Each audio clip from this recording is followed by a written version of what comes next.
That's 1 Timothy chapter 3, verse 8. Likewise, deacons must be serious, not double-tongued, not addicted to much wine, not greedy for gain. They must hold the mystery of the faith with a clear conscience.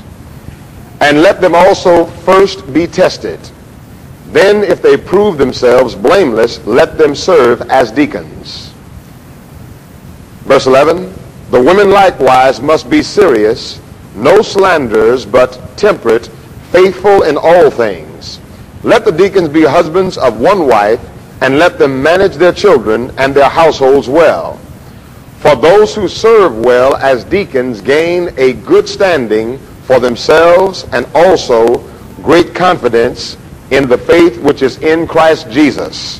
Verse 14, I hope to come to you soon, but I am writing these instructions to you that if I tarry long, that thou mayest know how thou oughtest to behave thyself in the house of God, which is the church of the living God, the pillar and ground of the truth.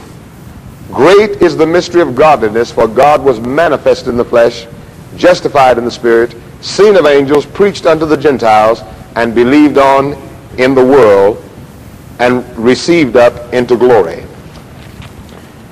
1 Timothy chapter 3, verses 8 through 16 was read in your hearing. 1 Timothy chapter 3, verse 8, we're talking about the office, the official office of deacons. We've been dealing with a series on leadership, talking specifically about the eldership. I was asked this week to say something about deaconship. So this morning I'm going to talk about the word deacon, and tonight I'm going to talk about the office. But the word cannot really be separated from the office. Therefore, when we look at our text, I always like, as you always know, I like to look at the greater context in which our text is found. 1 Timothy chapter 3 is found in the context of the Bible, first of all. The Bible has an Old Testament, which is a revelation of human need, and a New Testament, a revelation of divine supply. An Old Testament, which is a revelation of shadows, a New Testament, which is a revelation of substance, according to Hebrews chapter 11, verse 1, or Hebrews chapter 10, verse 1. When we look at the book of 1 Timothy, here is a book written by Paul, the apostle, to his young son in the faith, Timothy. He was an understudy of Paul, picked up at Lystra, Acts the 16th chapter. Paul is training this young man how to be an effective gospel minister. And so this book is written to a minister who is going to minister to a church. So as the church, if you look at 1st and 2nd Timothy, you'll notice that in those books you'll find that the church has a ministry to the world, but the minister has a ministry to the church. And therefore, as the church ministers to the world, the minister trains the church to be effective in her ministry to the world.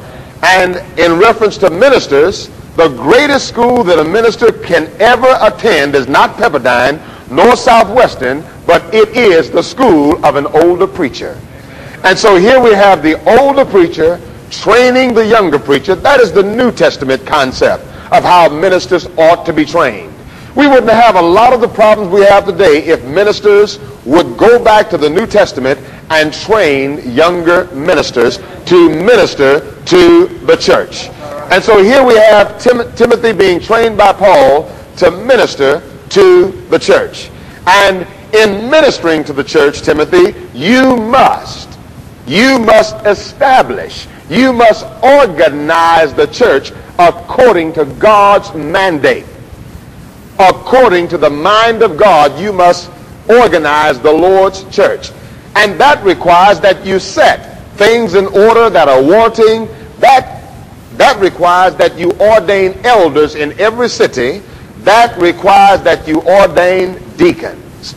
Now, when we look at 1 Timothy, the entire book, we understand why. 1 Timothy chapter 1, verse 3, let's notice some of the background. the setting in which Paul said these things to Timothy. You know, Paul didn't just get up and say, you know, Timothy, I think you ought to ordain elders, you ought to ordain deacons. There is a reason why. There is a purpose. I tell my wife, please, honey, leave the checkbook at home. There's a reason why. There's a purpose, okay? Okay, don't bother the checkbook. There's a reason why. There's always a method. There's always a reason for something being stated in the Bible. Now, 1 Timothy chapter 1, verse 3, what does it say? Read it, Peter, please. As I urged you, read, when I left you where? When I went into Macedonia, stay in Ephesus. I want you to stay in the city of Ephesus. Read. So that you may command. Read. Certain people not to teach false doctrine. False doctrine was being taught. False doctrine was something that could have taken over the entire church. And so, Timothy, I command you to stay here and charge men that they not teach false doctrine. Read on. Nor to devote themselves to myths and genealogies. Now turn over to 1 Timothy chapter 4, verse 1. Now the Spirit speaks expressly that some shall depart from the faith, giving heed to seducing spirits and doctrines of devils. Okay? Here we have Gnosticism in its incipient stages being taught in Ephesus. In the earlier part, chapter 1, we have Judaism, a watered down, a polluted kind of Judaism being taught at Ephesus. And let's face it, folks, the church is in the world, and the world will always be in the church. You've got people who have left the world and come into the church with their world, so to speak. They've come into the church with their worldly philosophies, worldly ideas, and they try to tailor Christianity after their own beliefs instead of tailoring their lives after Christianity, okay?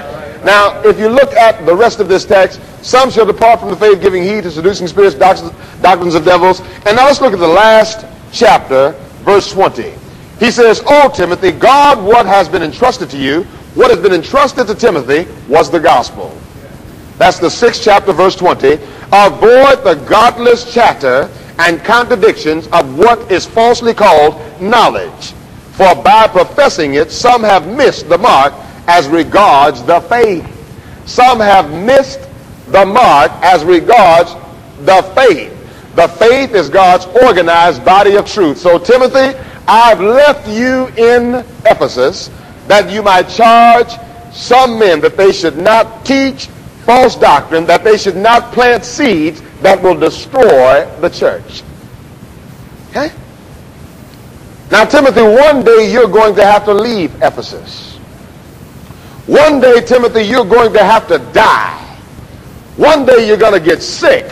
One day a lot of things may happen to you to cause you not to be in position to minister to this church at Ephesus. So what are you going to do, Timothy?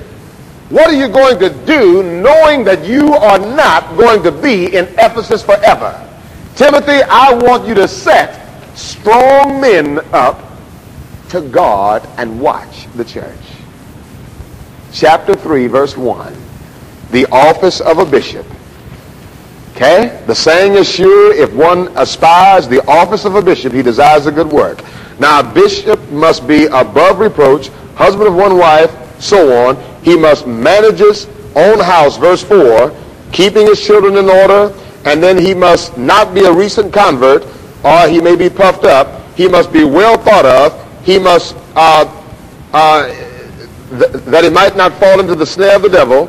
And this bishop must also be apt to teach.